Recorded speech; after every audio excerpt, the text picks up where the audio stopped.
noirs, et des meurtres. Il tue des centaines de personnes.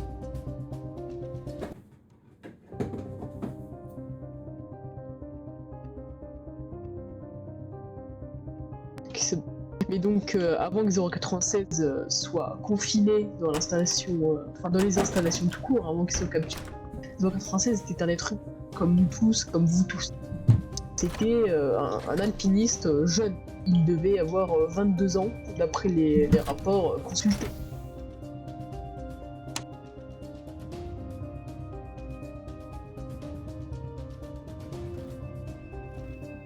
Excusez-moi, j'ai des gros problèmes de tête. Donc, comme je disais, 096 c'était un jeune alpiniste de 22 ans, tout se passait bien dans sa vie, jusqu'à un jour où 096 faisait sa passion, l'alpinisme. Tout commença, c'est-à-dire que tout commença dans une taverne d'un petit village népalais, à quelques kilomètres de la frontière chinoise. À côté de cette frontière, à côté du village, se trouvait, comment ça s'appelle, l'Everest, que vous connaissez tous, enfin je l'espère, qui est la plus grande montagne au monde. Cette montagne est également l'une des plus dangereuses qui existe, tout simplement. Je suis France, je suis agent de sécurité. Donc, en 96, qu'on va appeler maintenant l'explorateur, alla dans une petite taverne de ce village et prena un curry. Un curry avec une petite boisson locale appelée le shang. Les 96 dégusta son repas et sa boisson. Mais les villageois le regarda d'un air comme s'il allait mourir, vous voyez. Puis un homme arriva à sa table et lui dit d'abandonner ça. Ce qu'il compte trouver dans cette montagne, au sommet de cette montagne, n'est rien comparé à ce qui va lui arriver, et qu'il ferait mieux de le trouver autre part.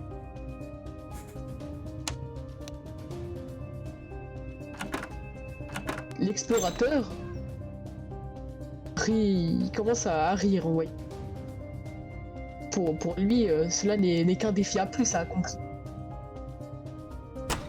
Mais quand l'explorateur commence à rire, ouais, le vieil homme lui dit que qu'est-ce qu'il fera quand il va croiser plutôt le roi au sommet de la montagne. L'explorateur pense que le roi n'est autre que la montagne elle-même. L'explorateur lui dit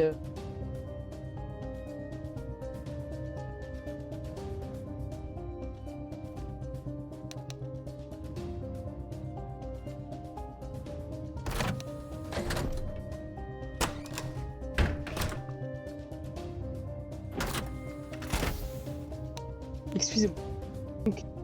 Quand l'explorateur lui dit qu'il allait franchir la montagne, le vieil homme lui dit que qu'est-ce qu'il fera quand il allait croiser le roi de la montagne à son saut. Et l'explorateur lui répondit tout simplement « Je vais lui voler sa couronne ». Quand le vieil a entendu ça, il décide de monter, de sortir de la taverne et de partir, en regardant donc du coin de l'œil l'explorateur, comme s'il allait mourir. Quand 096, donc l'explorateur, pour ceux qui n'ont pas encore compris, termina son repas, il décida de tout ranger et de monter dans sa chambre qu'il avait louée à l'étage de cette taverne. Toute la nuit, il pensa à ce qui allait se passer là, excité et en même temps apeuré. Quand 096 se réveilla, il se mit directement à marcher vers la montagne et il monta cette montagne. Il l'escalada pendant des jours. Maître pour lui était une épreuve, mais également une réussite, car des personnes n'ont pas réussi à monter cette montagne. Pendant des jours et des jours, il monta cette montagne, et à un moment, il se metta à trouver un endroit assez confortable pour pouvoir dormir. À cet endroit, il s'installa et se posa. Il posa son sac de couchage et ouvrit une de ses rations pour pouvoir manger. mangea sa ration et enfila son sac de couchage autour de lui. Quand il finit de manger sa ration, il metta son sac de couchage et il leva les yeux. Quand il leva les yeux, il voyait la montagne et il était apeuré. Il était apeuré parce qu'il voyait autour de lui le froid, le vide, mais également le sommet de la montagne qui atteignait à la limite la lune pour lui. Ensuite, il continua à escalader la montagne des jours et des jours, jusqu'à qu'il atteigne les 8000 mètres, autrement appelée la zone morte. Car à partir de cette zone, c'est théoriquement impossible, je dis bien théoriquement, de pouvoir monter au-dessus. Le froid... Pardon. Donc le froid était incroyable. Il avait terriblement froid, il avait mal, mais pour lui ce n'était qu'une importance. C'était pas important. Il continua à escalader jusqu'à qu'il voit un alpiniste. Il voit un autre alpiniste dans une tenue d'alpiniste normale, vous voyez, toute blanche, etc. Quand il regarda l'alpiniste en face de lui, il commence à avoir chaud en regardant son visage. Toutes ces sensations, le froid, ses crampes également, il ne les senta plus.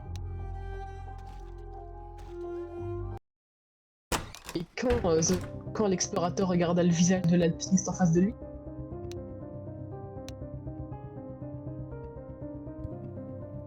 quand Zoroastriens regardait le visage de l'alpiniste autour de lui, comme je l'ai dit, il n'a plus aucune sensation. Ouais. Il n'a plus mal, il n'a plus froid, il est juste bien. Il a chaud, il est confortable, comme s'il était dans une grotte en face de lui, avec un feu de camp autour de lui. Quand il essaie de bouger, il ne peut plus bouger. Il n'arrive plus à bouger, il est fixé sur place. Quand il regarde le visage de l'alpiniste en face de lui, comme si ses lunettes d'alpiniste deviennent jaunes, comme si ses cheveux, comme si quelque chose brûlait dans ses yeux, vous voyez, c'était jaune, comme la couleur d'un feu de camp, vous voyez.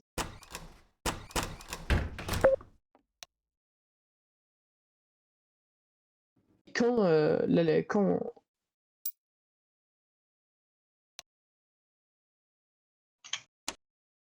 excusez-moi, quand l'explorateur tenta de bouger, il n'arrivait pas à bouger. Il était fixé sur place. Et puis l'alpiniste en face de lui, il lui dit: que comptes-tu faire? Tu veux me défier? D'après les rappeurs, c'est ce qu'il a dit. L'explorateur, qui était impossible de bouger, n'arriva pas à parler. L'alpiniste répète sa question, lui demande de répondre cette fois.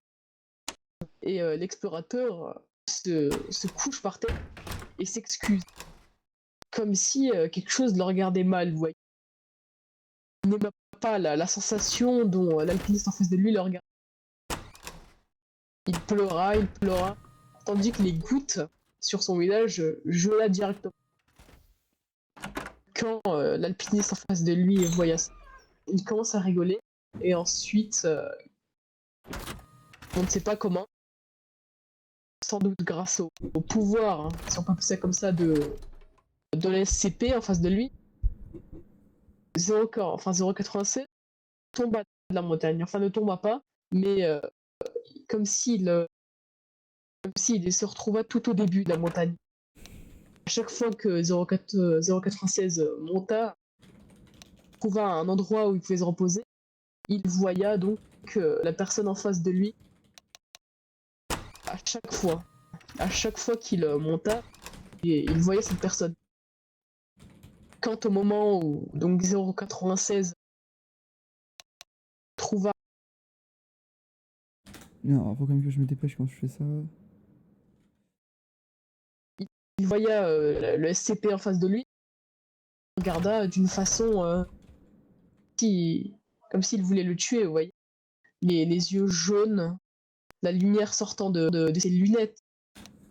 Quand le 096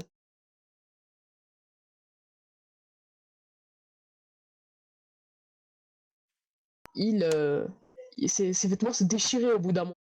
Car à chaque fois qu'il trouvait un endroit, le SCP le faisait descendre de la montagne. À chaque fois. 096 au fur et à mesure déchira ses vêtements. Son corps gela, il mourait de froid, c'est de la torture pour lui.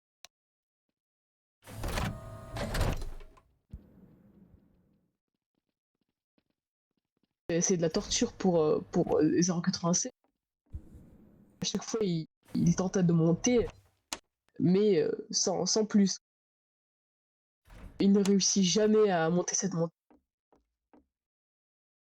Car à chaque fois, le SCP le refaisait descendre encore rien. Et au bout d'un moment, 096 réussit à monter la montagne. Il descend de la montagne. Et quand il descend de la montagne, il vit les villageois de ce village. 096 n'avait plus aucun vêtement, sa peau était gelée. On dirait un monstre, vous voyez. Les villageois ont vu son visage. Il a vu le visage de l'alpiniste en face de lui. Sur le visage des villageois, il voyait donc les yeux jaunes, comme s'il le fixait et donc comme s'il le dévisageait. Et donc à partir de ce moment-là, 096 tua les villageois qui l'avaient regardé dans son visage, car ça lui rappela le visage de l'ACP de la montagne. C'est à partir de ce moment-là que 096 tua les personnes qui avaient regardé son visage.